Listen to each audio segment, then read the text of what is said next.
Assalamualaikum warahmatullahi wabarakatuh. Apa kabar pemirsa Banten TV? Senang sekali saya Lilik Hulwatunimah bisa menjumpai Anda dalam program Dialog Khusus. Kali ini kita akan mengangkat tentang catatan pemilu 2024 di mana sudah berlangsung pemungutan suara untuk Pilpres dan juga Pileg tepatnya pada tanggal 14 Februari 2024 kemarin. Kali ini mungkin masih tahapan ataupun juga proses rapat pleno di masing-masing daerah. Di provinsi saja masih berlangsung. Belum lagi nanti kita menanti keputusan dari KPU Pusat. Lalu seperti apa sih tantangan ataupun juga catatan pemilu 2024 di mata anggota Komisi DPRD Provinsi Banten dari fraksi Partai Golkar, Bapak Muslimin sudah hadir di studio kita. Kita sapa dulu. Assalamualaikum Pak. Waalaikumsalam warahmatullahi wabarakatuh. Masya Allah, sehat ya Pak ya? Alhamdulillah sehat. Alhamdulillah sehat. Kunci hidup adalah sehat. Karena sehat? Ya, dengan sehat kita luar biasa. Iya, tentu Kalau dengan Bapak seperti ini. Punya jabatan, banyak uang, mobil mewah, rumah mewah, isi cantik pun tidak bisa dinikmati dan tidak bisa menikmati itu kalau tidak sehat. Betul sekali. Dan Bapak juga tentu sedang sehat karena Bapak kemarin sibuk sekali ya super sibuk dalam pelaksanaan pemilu tentu saja, Pileg khususnya. Baik, Pak, pemilu tahun 2024 kemarin, Pilpres dan juga Pileg yang sudah berlangsung. Sebelum mulai saja mungkin sudah banyak catatan, apalagi sekarang sudah berlangsungnya. Bagaimana Bapak mengomentari dari sebelum mulai pemilu tahapannya sampai kemarin pemungutan suara? Alhamdulillah, Mbak siapa tuh lupa tuh. Lilik Pak. Mbak Lilik. Iya. Alhamdulillah dari tahapan demi tahapan, terutama menjelang Pileg itu, saya awal sosialisasi itu dari awal 2023. Sosialisasi ke kecamatan-kecamatan. Awalnya nggak tahu mau di dua ini ya, dua dapil. Dua dapil. Saya sudah sosialisasi ke 29 kecamatan, termasuk dapil timur sampai A. Nah, tapi udah nggak jadi masalah karena sosialisasinya sambil pengajian saya ke guru-guru diniyah. Nah, tapi ternyata di tengah-tengah dipecah menjadi dua dapil, dapil Serang A dan dapil Serang B, yaitu untuk lebih sedikit mempermudah saya barangkali karena ditugaskan oleh partai saya mewakili dapil B supaya menyuarakan suara Partai Golkar sebanyak-banyaknya.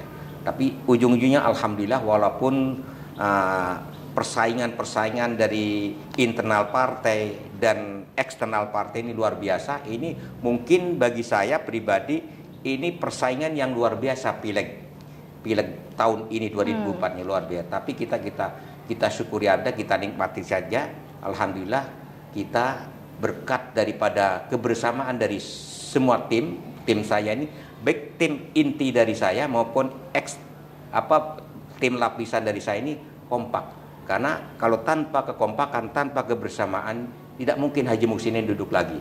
Karena Islam pun mengajarkan kebersamaan. Dengan kebersamaan, kata bahasa Kiai Serangnya, insya Allah sesulit apapun akan mudah. Dengan kebersamaan, insya Allah sesusah apapun akan gampang. Itulah bentuk kebersamaan dari tim-tim saya. Sehingga alhamdulillah saya terpilih kembali. Itu pun Allah segalanya. Allah yang menakdirkan saya duduk kembali, Allah segalanya. Kata Allah kan di surat Yasin ada innama amruhu idza arada syai'an ayyaqula lahu kun fayakun. Kalau Allah belum menjadikan Haji Muhsinin duduk lagi ke DPRD Provinsi Banten, belum bisa jadi. Berkat ikhtiar secara hablum minanasnya, ya kekuatannya di tim, tapi segalanya Allah segalanya yang menentukan. Kalau yang belum izin Allah itu jangan pesimis, mungkin itulah yang tertunda. Dengan perolehan Bapak kalau tidak salah 27.000 lebih suara. Kurang lebih 27.000. Baik Pak, ada beberapa catatan mungkin yang terjadi beberapa waktu yang lalu. Mungkin ini bukan Bapak atau mungkin dari oknum caleg yang lain. Ada banyak mencuat kasus politik uang. Menurut Bapak ini seperti apa? Apakah politik uang juga memudahkan agar masyarakat untuk mau mencoblos caleg tertentu? Memang dilematis ya. Kalau di jabatan politik itu bukan di pileg saja, Iya. bukan di calon DPRD saja, wali kota, bupati, gubernur dan lain sebagainya. Tidak mungkin tidak terjadi namanya politik yang itu mah yang kalau belum kata bahasa intelijennya kalau ketemukan belum A1 susah untuk karena di politik itu 2 kali 2 bukan 4. Ya mohon maaf, terjadi saya sendiri, mohon maaf, jujur aja saya itu susah menghindari hal itu tersebut itu akan dicoba. Ini pembelajaran khususnya untuk masyarakat. Walaupun sudah KPU menggembar-gembor dan lain sebagainya, supaya masyarakat jangan terjerumus dengan politik itu susah. Kenapa itu terjadi sih Pak? Kesadaran masyarakatnya sendiri yang mau menerima atau justru dari oknum tim sesnya itu yang memang sengaja memberi? Itulah terutama kesadaran politis masyarakat yang kurang. Ada yang benar-benar solid tidak mau menerima, ada yang tidak. Pemilih-pemilu itu susah memang dihindari. Dan itu memang betul terjadi? Terjadi. Saya jujur aja 3 kali nyalon tidak pernah untuk namanya serangan-serangan fajar, jujur aja. Oke. Baru kini terjadi, gila-gilaan. Jadi saring benturan antara internal partai dan eksternal partai itu terjadi. Apalagi kita di Dapil B, Serang B, dengan 5 kursi diperebutkan oleh ratusan calon kan. Berarti memang banyak sekali dana kampanye mungkin, atau justru bukan dana kampanye di luar itu yang memang jor-joran tadi serangan fajar? Ya kalau kampanye kan itu juga di luar daripada serangan fajar itu. Kalau kampanye kan paling dana khusus yang memang sudah tercatat ya? Khusus itu ya untuk membelikan kaos semuanya kan kadang-kadang minta kaos dan minta transportasi. Makanya dengan tidak adanya kampanye saya seneng. Hendaknya kampanye pribadi kan, sosialisasi. Iya. Kan tidak ada kemarin ini alhamdulillah. Tidak adanya jor-joran untuk kampanye di luar pribadi kan, instruksi partai itu. Alhamdulillah itu karena mengurangi daripada anggaran biaya kan gitu. Lalu menurut Bapak harusnya seperti apa menyadarkan masyarakat atau agar politik uang ini nanti tidak ada, paling tidak 5 tahun yang akan datang? Itu dicari solusi yang terbaik dari semua elemen, dari semua lembaga, dari tingkat KPU, Bawaslu, kepolisian dan sebagainya, termasuk daripada calonnya dan juga sampai akar rumput masyarakatnya. Bagaimana cari solusinya supaya ke depan tidak ada terjadi politik uang. Karena kadang masyarakat berdalihnya seperti ini Pak, saya nggak mau memilih kecuali ada yang mau memberi gitu kan, karena saya tidak kenal semua calonnya gitu kan. Berarti memang kurang sosialisasi dari calegnya. Iya, saya saja mohon maaf kalau dikatakan lebih dari sosialisasi saya itu kasih transportasi, pengajian aja bukan waktunya kampanye. Saya kan di aula saya itu pengajian sering, itu dipinjam aula saya itu untuk MUI, untuk LPTK, untuk lembaga-lembaga Islam. Kan tidak nyewa itu. Tapi tetap saya pulangnya tuh minta transportasi, saya kasih aja. Itu bagian daripada ibadah. Kan sebaik-baiknya anggota dewan, sebaik-baiknya masyarakat berbuat yang bermanfaat untuk masyarakatnya kan. Khairun nas anfa'ukum linnas. Sebaik-baiknya anggota dewan ya berbuat yang bermanfaat untuk sesama kadernya kan. Kan gitu. Kalau diundang, umpamanya apapun bentuknya undangan itu, yang undang anggota dewan, pulangnya enggak dikasih transportasi, pasti di belakang akan diomelin. Ngomelin. Betul. Tapi memang jadi anggota dewan atau legislatif itu memang harus banyak berbagi gitu Pak ya. Mungkin bukan hanya jadi anggota dewan saja, kita sebagai manusia biasa juga harus tetap berbagi seperti Pak Haji Muhsin ini. Yes, itu bentuk daripada hitung-hitung infak sedekah. Iya, betul. Hitung-hitung infak sedekah. Apalagi kalau yang wajib tiap bulan itu ya itu tidak boleh dihindari dan tidak boleh diabaikan. Yang wajib 2,5% itu wajib bukan sunnah, harus dikeluarkan karena itu bukan hak saya. Mohon maaf, saya bukan riba. Sejak saya dilantik jadi anggota DPR di Kabupaten Serang 2009, saya keluarkan 2,5% itu. Saya hitung-hitung bukan 2,5%, malah balik lebih 20% lebih kalau saya hitung itu. Masya Allah. Tapi nggak ada kekurangannya. Kalau orang yang hobinya berinfak bersedekah, mohon maaf, tidak ada rumusnya, itu akan menyengsarakan. Malah Allah akan melipat gandakan daripada apa yang telah dikeluarkan. Kan di ayatnya sudah jelas. Pertama, ara'aital-ladzi yukadzibu biddin. Biddin itu agama. Siapakah pejabat-pejabat, siapakah orang-orang yang mendustakan agama? Fadzalikal ladzi yad'ul yatim wala yahuddu ala ta'amil miskin. Kan itu udah jelas. Ya, untuk dibagikan yang mereka berhak ini, fakir miskin, yatim piatu dan janda-janda, kan itu. Disusul dengan ayat Al-Imran 134. Alladzina yunfikuna fis sarra'i wad-dharra'i wal kadhiminal ghaidha wal 'afina 'anin nas. Wallahu yuhibbul muhsinin. Kan nama saya itu. Iya, betul. Artinya orang-orang yang selalu menginfakkan hartanya, baik itu di waktu lapang maupun sempit, dia selalu orangnya pemurah, pemaaf. Dia selalu khairunas anfahum, dia selalu berbuat kepada yang terbaik untuk sesama manusia. Wallahu yuhibbul muhsinin. Sesungguhnya Allah menyukai orang-orang yang selalu berbuat kebajikan. Muhsinin itu artinya orang-orang yang selalu berbuat kebajikan. Ini bagi saya filter saya, introspeksi saya. Jangan sampai manakala namanya muhsinin, tapi orangnya pelit. Ya, nggak selalu berbuat kebaikan. Nama mencerminkan juga karakter. Ini gitu buat filter saya. Ini subhanallah, almarhum dan almarhumah orang tua saya ngasih nama dari Al-Quran kan itu. Buat fondasi saya. Baik, kan gitu. Pak, beberapa catatan pemilu juga kemarin yang mungkin terjadi di Provinsi Banten, di beberapa daerah ada yang melakukan pemungutan suara ulang. Itu karena kesalahan mungkin anggota KPPS-nya atau kesalahan rekapitulasi yang lain. Bagaimana Bapak mengomentari kenapa harus ada PSU ulang? Memang di sisi lain kita juga ya tidak seudon dengan anggota KPPS. Ya. Mungkin saking lelahnya, ada juga mungkin di unsur sengaja bermain politik dengan salah satu calon, bisa saja terjadi asumsi-asumsi itu, tapi kita percaya ting-ting aja barangkali lah. Ya, yang penting tidak terjadi di KPPS saya, tidak terjadi di daerah saya. Memang ada di daerah Ciamas kan sampai pemilihan ulang. Di Kota Serang aja ada 7 TPS. Iya, ini mudah-mudahan ini buat pembelajaran ke depan, pileg ke depan, pemilu ke depan.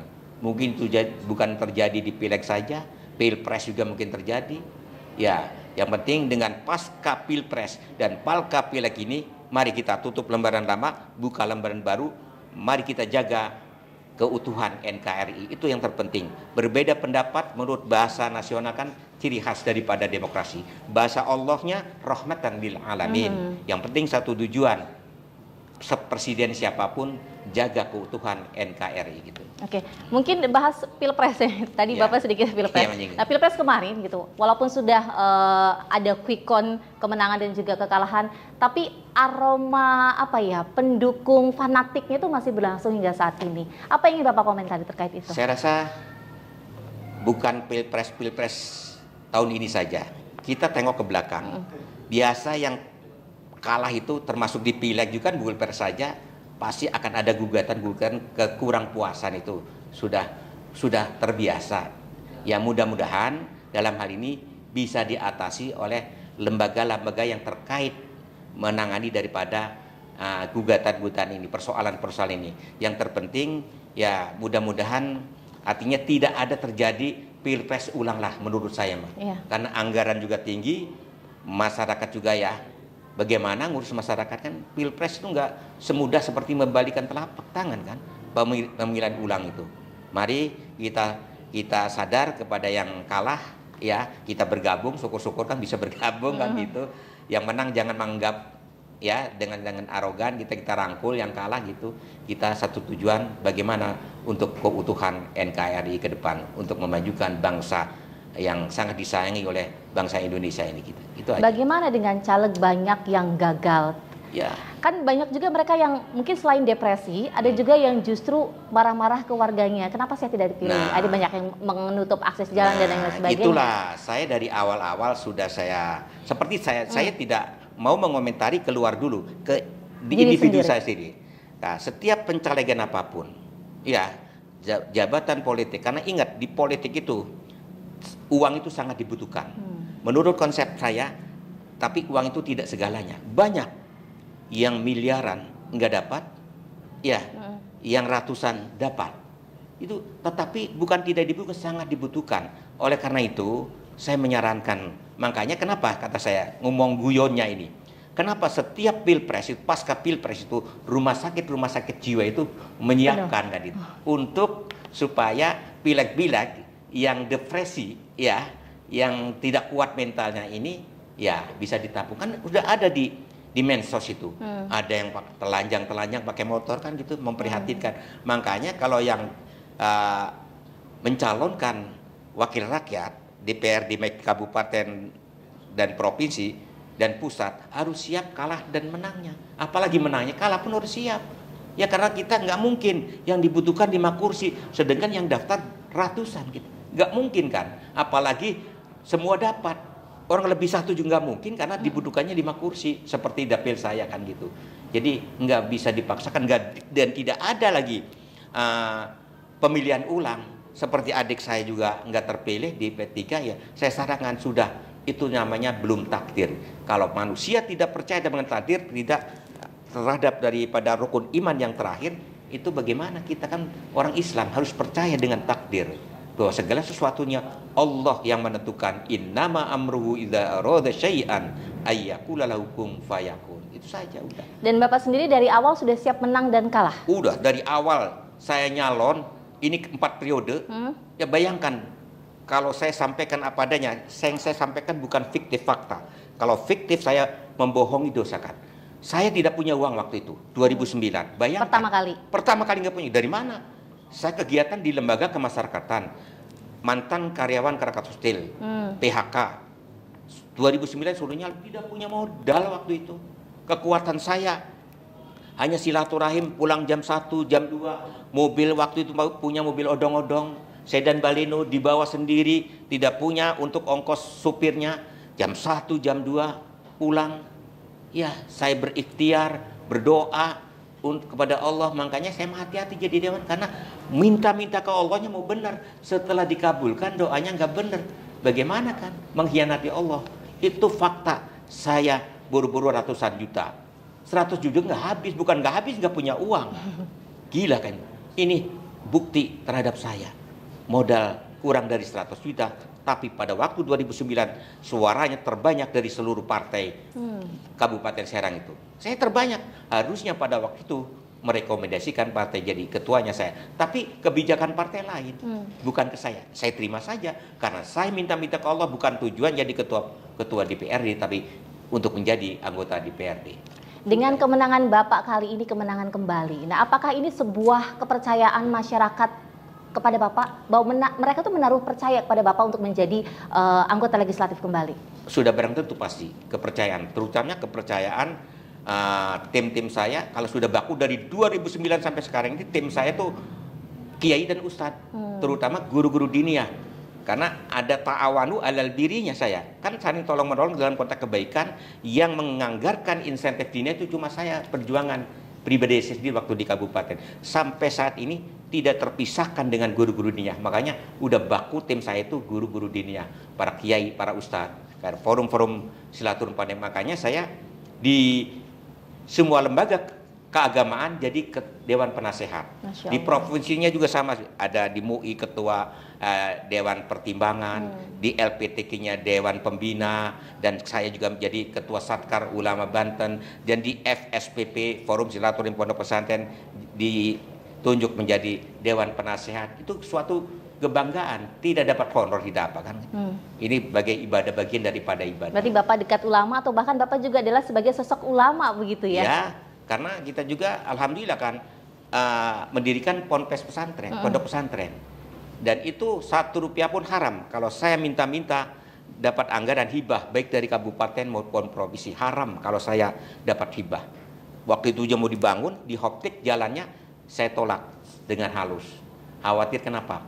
Dapatnya itu saja, tapi sangkanya semuanya dapat dari pemerintah. Alhamdulillah, karena membangun pondok pesantren itu saya dapat ilham, dapat mimpi dari Allah Subhanahu wa taala. Pada waktu 2017, 2018 saya bangun. Alhamdulillah sampai sekarang habis 4, sekian miliar mana. Tapi itu uang murni, tidak dari OTT, bukan dari OTT, bukan dari aparat koruptor, bukan. Alhamdulillah insyaallah. Boleh dibuktikan baik oleh KPK maupun inspektorat bahwa itu murni dari uang pribadi saya, hasil tabungan pinjaman dari bank. Yang penting kan pinjaman kan dipotong gaji langsung misalnya kan. Itu murni, tidak ada suntikan dana, terkecuali ada kemarin terakhir tahu saya lagi memperluas ponpes, ada teman namanya Bapak Haji Alek Gojali dari Cilegon ngebel mau ngebantu, ya gimana kalau mengundang saya terima. Itu cuma 200 sak. Itu saja, yang lainnya alhamdulillah tidak ada bantuan dari pemerintah maupun dari donatur yang lainnya. Makanya saya gratiskan juga. Rp1 pun tidak akan saya pungut. Sekarang sudah boarding school dengan SMK Fathahilah sebelahnya. Apakah khusus dibuka untuk kaum duafa misalnya atau Oh iya, itulah yang lebih ini justru kebanyakan orang yang kurang mampu. Umum. Ada 11 mahasiswa yang dapat beasiswa.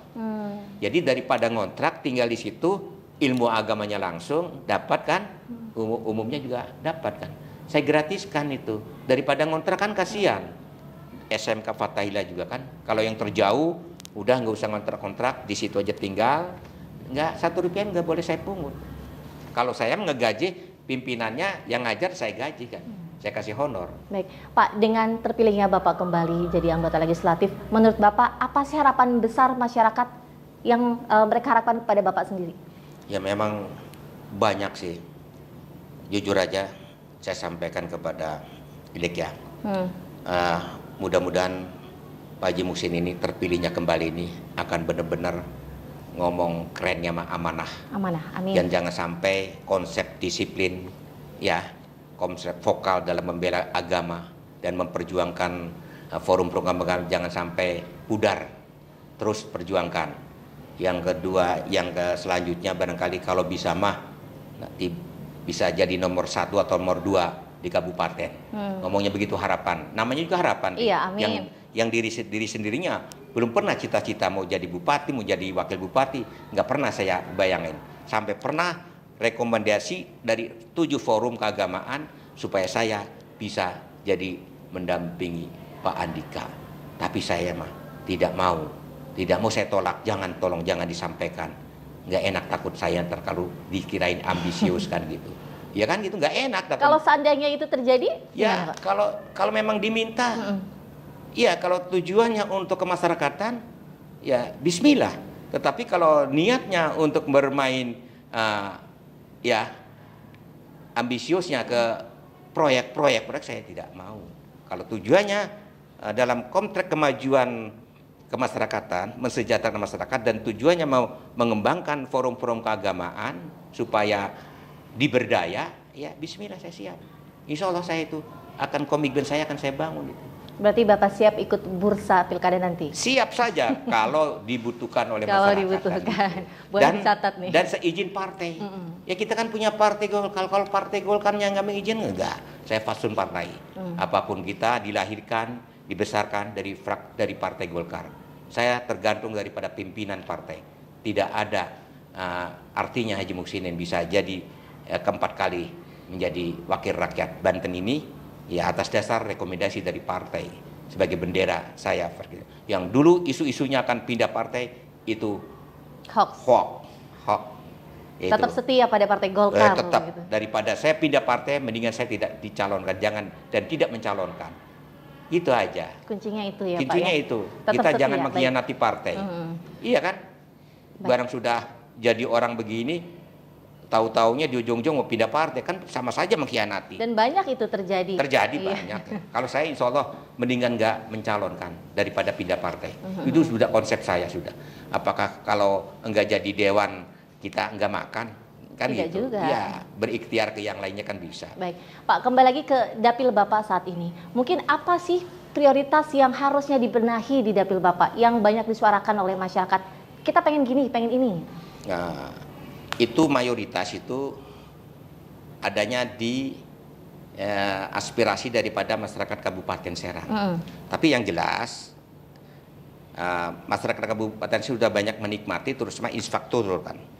Infrastruktur ini perdanya kan yang saya tangani kan saya dengan bupati yang Butatu itu. Dan dari 600 km ini yang jelas sudah semua udah beres itu. Betonisasi itu udah beres. Ada percepatan infrastruktur kan perdanya. Yang kekurangan manusiawi lah. Ya, setiap manusia itu pasti daripada ini pasti kurang aja. Betul. Kurang puas saja. Karena ingat, bupati siapapun pejabat jabatannya itu bukan alat memuas. Pasti ada, apalagi di sudut pandangkan dengan ketidaksenangan kepada pribadinya. Susah kalau mengukur daripada kekurangan-kekurangan. Saya banyaklah kekurangan PJU yang masih gelap, kan gitu ya. Di pelosok-pelosok, kan itu ada tahapan-tahapannya. Dan kontribusi kepada pondok-pondok pesantren juga masih banyak kekurangan, itu kita ke depan perbaiki. Lah sekarang infrastruktur sudah beres, bagaimana ini dialihkan kemana? Ditingkatkan nanti jalan desa menjadi jalan kabupaten. Ini kan masih ada yang belum beres jalan-jalan desa. Itu rencana ke depan Bupati Kabupaten Serang. Ini pokoknya acungkan jempol lah kepada Bu Tatu sebagai Bupati Kabupaten Serang dari Partai Golkar, ya sudah cukup menjalankan amanat Perda yang terkait Perda percepatan infrastruktur. Sudah selesai itu dari 600 kilometer. Kabupaten sekarang saat ini sudah lebih maju begitu ya Pak? Sudah lebih maju barangkali. Ya tadi itu kalau masyarakat kan kalau nuntut haknya makan hebat kan, tapi kadang-kadang kewajibannya susah. Makanya kewajiban masyarakat apa? Ya pajaknya itu harus tepat waktu bayarnya. Kalau di kabupaten bayar PBB-nya, kalau di provinsi ya pajak kendaraan bermotornya harus tepat waktu. Seperti saya di Komisi 3 ya terus menggaungkan wajib pajak itu supaya tepat waktu ya bayarnya. Seperti saya ngomong begini, diri sendirinya ya bukan ilmu lilin, ngajarin orang suruh bayar tepat waktu pajak, tapi diri sendiri nggak tepat waktu. Alhamdulillah saya bayar pajak itu tepat waktu. Kalau bulan Maret harus bayar, ya bulan Maret lah bayar gitu. Memaksimalkan pembayaran pajak karena akan uang itu dari rakyat, oleh rakyat dan untuk rakyat. Itu loh APBD. APBD kabupaten kota, provinsi maupun pusat sama, dari rakyat, oleh rakyat dan akan dikembalikan untuk masyarakat.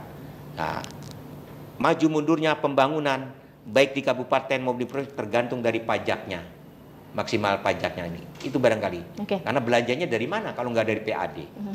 Kalau Bapak nanti resmi terpilih jadi anggota legislatif, ingin duduknya di komisi mana sih Pak? Saya tidak mau memilih-milih. Tidak mau memilih. Ya sebenarnya kalau menurut skill saya harusnya di Komisi 5. Pendidikan, kesehatan, dan keagamaan, kesejahteraan ya. Ya itu. Kemarin aja menurut infonya kan sebenarnya mau kan 2,5 tahun di rolling. Saya awalnya ketua Komisi 2. Nah, awalnya infonya yang ini saya dipindah di Komisi 5. Tetapi ada teman saya yang tidak mau pindah pengennya di Komisi. Saya seterusnya. Akhirnya Komisi 3. Ya, saya nggak mau nggak mau ngatur-ngatur, itu haknya daripada prerogatif daripada fraksi sebagai panjangan tangan daripada partai. Setelah partai, ujung-ujungnya di partai saya serahkan, fasum aja. Yang penting kalau menurut secara profesional ya harusnya saya di bidang keagamaan ya di Komisi 5. Bidang pendidikan keagamaan dan kesejahteraan ada. Di situ forum-forum keagamaan bisa dituangkan di Komisi 5. Karena berkaitan dengan mitra keserakan. Itu kalau mau kemauan sendiri. Kalau kemauan. Tapi siapa tahu nanti terjawab, ya, mudah-mudahan jadi siapa yang ditunjuk sebagai ketua fraksi menunjuknya profesional gitu. Tidak tebang pilih kan gitu. Itu. Jangan karena kedekatan. Ini harus bagian skillnya ini. Kalau ini skillnya ini kan harus begitu kan, kata Nabi, idza usidal amru ila ghairi ahlihi fantandiri syah. Apabila suatu pekerjaan diberikan kepada orang yang bukan ahlinya, tunggu kehancuran kan. Makanya menempatkan seseorang harus pada tempatnya, artinya adil kan gitu. Kalau yang sekarang menurut Bapak sesuai dengan porsi atau tempatnya tidak? Anggota komisi-komisi yang sekarang? Kalau di internal Golkar. Ya. Internal Golkar. Ya sebenarnya kalau kemauan saya pribadi mah ya kurang sesuai, yang walaupun memang sudah pengalaman pada waktu saya di kabupaten. Itu saya pernah jadi ketua Komisi 3 kan sama bidangnya PAD. Enggak jadi masalah. Itu saya lagi kembalikan kepada fraksi ataupun partai itu. Saya tidak ambisius jabatan gitu. Yang penting bagaimana secara proporsional fraksi Partai Golkar menunjuk itu yang sesuai dengan skillnya masing-masing. Baik, kembali lagi Pak ke catatan pemilu kemarin. Ada beberapa pihak yang melaporkan ke Bawaslu adanya penggelembungan suara oleh oknum tim ses tertentu dan menguntungkan caleg tertentu. Menurut Bapak penggelembungan suara ini benar terjadi nggak sih? Ya kalau saya menggelembungkan saya nggak berani ya. Nggak pernah gitu menyuruh-nyuruh begitu. Jadi normatif aja saya pengennya. Ya, justru saya yang dilaporkan bukan penggelembungan suara. Apa tuh? Nah, kampanye di aula saya. Katanya kampanye di tempat ibadah, kan gitu. Kalau itu kan, kalau mau dilaporkan, kenapa nggak pada waktu itunya dilaporkan? Dan kenapa saya udah 4 kali nyalon di caleg yang dari dulu-dulu kan? Ya ketinggalan yang nyalon kan. Yang ngelaporkan ini, malah yang ngelaporkan dari internal, prihatin sekali. Ya seharusnya ya partai yang menyelesaikan itu. Saya lagi nunggu-nunggu panggilan partai gitu. Tapi memang penggelembungan suara itu menurut Bapak ada tidak? Ya bagaimana? Mau mengatakan ada, saya belum faktanya belum lihat. Ya. Mau menyatakan tidak ada yang melaporkan. Itu. Jadi kalau saya tidak berani menyatakan A1. Kalau A1 sudah saya tahu sendiri kan gitu. Nah, kalau nggak berani menyatakan ada. Karena saya belum melihat sendiri, mendengar sendiri, dan melihat sendiri dengan kacamata saya sendiri. Saya tidak berani bahwa penggelembungan ada itu ada. Saya tidak berani kalau belum fakta yang saya lihat ada sebenarnya kan gitu. Oke, ini kita masih menanti tahapan banyak sekali prosesnya Pak ya. Belum pleno di provinsi, kemudian juga pusat. Bahkan mungkin penetapan aja masih lama. Dilantiknya aja mungkin Oktober November begitu legislatif. Nah, mungkin Bapak ada saran ataupun juga masukan kepada masyarakat, bagaimana masyarakat menanti tahapan pemilu secara panjang ini? Ya, kepada masyarakat mari kita percayakan aja kepada seluruh lembaga-lembaga pemilu terkait, baik KPU, Bawaslu dan sebagainya, kita percayakan penuh. Mereka-mereka yang sudah ditatar, yang sudah dilatih, ya kita harus percaya penuh. Kalau kita seudon terhadap lembaga itu ya nggak beres-beres. Nggak beres-beres dong kalau kita selalu seudon kepada petugas-petugas lembaga yang sudah diakui oleh pemerintah pusat maupun daerah, kan sudah diakui kan oleh pusat maupun daerah, dan sudah ditatar sekian kali ditatar kan untuk menjadi lembaga-lembaga pileg maupun pilpres kan gitu. Mari kita percayakan penuh, percaya ting-ting aja kepada mereka. Kalau ada temuan-temuan yang fakta ya kita ada yang berwajib juga kan. Betul. Gitu. Kita bisa melaporkannya ke Bawaslu. Bawaslu ya. Terkait pemilu. Pak, mungkin bisa cerita sedikit dari awal tahun 2009 hingga saat ini 2023, 2024 akan duduk kembali. Artinya sudah belasan tahun begitu ya menjadi anggota legislatif. Apa yang ingin Bapak ungkapkan? Apakah betul Bapak masuk ke dalam anggota legislatif itu memperjuangkan hak-hak dari masyarakat atau seperti apa? Ya jujur aja, karena tujuan saya kan menjadi anggota dewan kan dari awal secara hablum minallahnya, saya kan merasa takut kalau kan kita waktu mau jadi tuh minta-minta ke Allah, baik sholat, tahajud dan sebagainya, sampai ke Mekah di depan Ka'bah minta-minta supaya dikabulkan. Ya, cita-cita saya setelah dikabulkan nanti tidak menjalankan sesuai fungsi daripada wakil rakyatnya, legislasi, bargaining dan pengawasan, tidak menjalankan 3 fungsi ini, ya kita prihatin kan. Menurut saya dosa. Makanya konsep disiplin itu menurut saya itu yang akan saya pertahankan terus.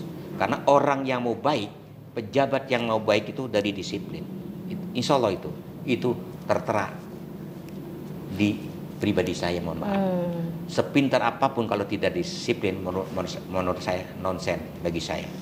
Okay. Selama jadi anggota legislatif tentu banyak hal dong yang diurus, bukan melulu soal keluarga, tapi justru malah mungkin masyarakat yang banyak diurus begitu. Pak ya. Bagaimana Bapak hubungannya dengan keluarga? Udah barang tentu. Kan ada di agama kita aja, agama Islam mengajar ya lebih baik ya ibadah itu berkaitan dengan ibadah juga. Ya, kepentingan orang lain daripada kepentingan keluarga sendiri itu bagian daripada ibadah. Banyak lika-likunya, ada yang minta ini, minta itulah, dan proposal itu kan kita lapis itu proposal dari semua kegiatan-kegiatan kan tumpuan. Makanya anggota dewan keluar rumah tidak ngantongin uang receh itu, waduh nggak berani bagi gitu saya, ya, Pak? Nggak berani. Saya balik jujur aja pernah diundang Isra Mi'raj ya sebulan 36 titik, ini fakta bukan fiktif. Bayangkan kalau saya jadi penceramah, kalau saya jadi kori, ada yang nyuruh kadang-kadang suruh ngori, ada yang kadang suruh ceramah dan lain sebagainya. itu bawa amplop minimal 5 itu saya. Yang pertama untuk panitia yang agak tebal sedikit. Yang kedua untuk tambahan penceramah. Yang ketiga untuk tambahan qori dan qoriah. Yang keempat untuk tambahan yang doa. Yang kelima kalau ada yang baca hadarat.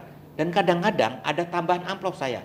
Di sebelah kanan kirinya ada terdekat sahabat, kiai dan ustadz. Kadang-kadang ajudan suruh ngambil itu, amplopin lagi. Itu bagi saya enjoy saja, tidak ada kekurangan, merasa kekurangan yang untuk begitu, karena itu bagian daripada ibadah. Tadi itu kan, khairun nas anfa'ul binnas. Sebaik-baiknya pejabat, sebaik-baiknya anggota dewan yang berbuat yang manfaat, kan itu manfaat. Coba cara, kalau saya 36 titik diundang itu pada waktu itu, Avanza kebeli second itu. Minimal 4 juta aja kali 36. Coba berapa itu? Avanza second kebeli itu. Tapi udah ikhlas saja. Itu merupakan bagian daripada ibadah. Orang-orang yang begitu menurut saya, konsep saya, ini nggak merasa kekurangan saya. Dengan pernyataan Bapak tadi, apakah mencerminkan bahwa anggota dewan itu harus punya banyak uang?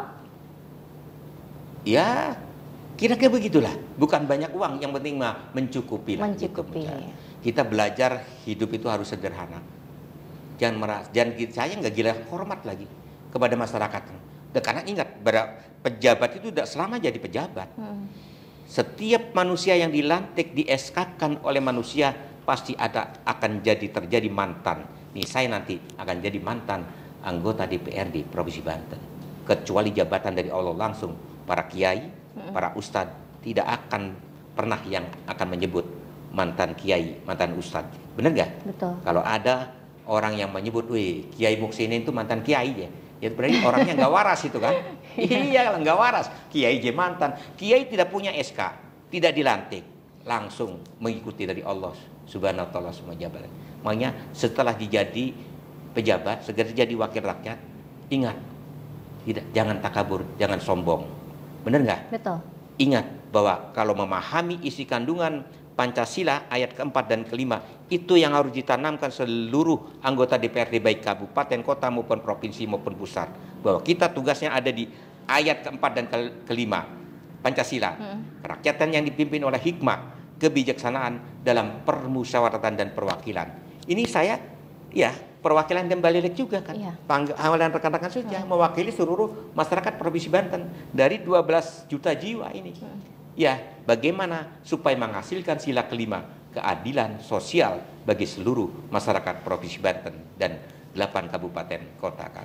Oke, baik. Kembali lagi ke pemilu, Pak. Menurut Bapak, ukuran sebuah pemilu itu jujur, adil itu seperti apa sih, Pak? Saat ini apakah sudah memang betul jujur dan adil?